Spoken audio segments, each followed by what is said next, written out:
When I first saw the Android operating system, even before there were products that ran the Android operating system, it reminded me a great deal of the original Macintosh operating system. It was an elegant design that was designed to run in limited hardware. I wrote a book about it. Literally 1/20th the speed and 1/100th less memory than the capacity of today's phones. I liked the way Android was designed so much that I started writing books about programming again, which I hadn't done since writing about Macintosh software development in the late 1980s. I've been a co-author and lead author on a number of books about Android application development. Some of them have been translated into foreign languages, several of them. When you try to create a rich user experience in a limited hardware environment, you have to design an elegant system.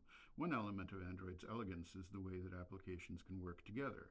Applications can work together so well that the boundaries between applications get blurry. Instead of creating one big application, a developer can create a family of cooperating applications, each of which is small enough to run responsively on minimal hardware. They can share data and they can call on each other to perform operations. That's a small part of what I mean by the boundaries getting blurry. Today's phones are so powerful, it's like we're driving around in 10,000 horsepower vehicles. Having that much power warps the designer's perspective. So we have heavyweight applications that do a lot of things in one giant package. That's not always a good thing. Is it a good thing?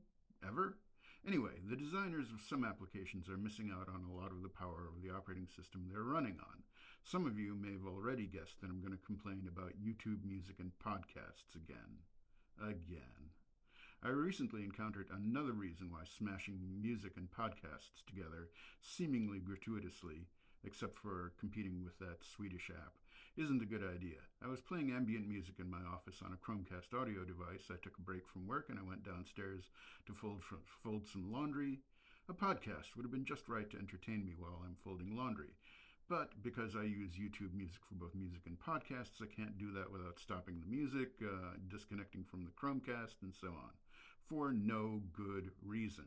Hey, had Google not chosen to smash these perfectly too good applications together, I'd be able to play a podcast without shutting down music. Music and podcasts are different things. They deserve different apps. You might want to have these apps talk to each other. You might want to have similar user interfaces.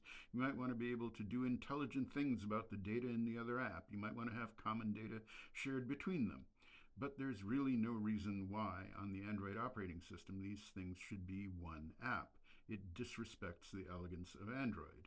Way back in 2005, Google acquired Andy Rubin's brilliant design that would let application developers avoid a trap like the one YouTube Music fell into. In fact, one way Google could improve the Android experience and their entire suite of apps that run on Android would be to do a design audit of what similar opportunities have been missed.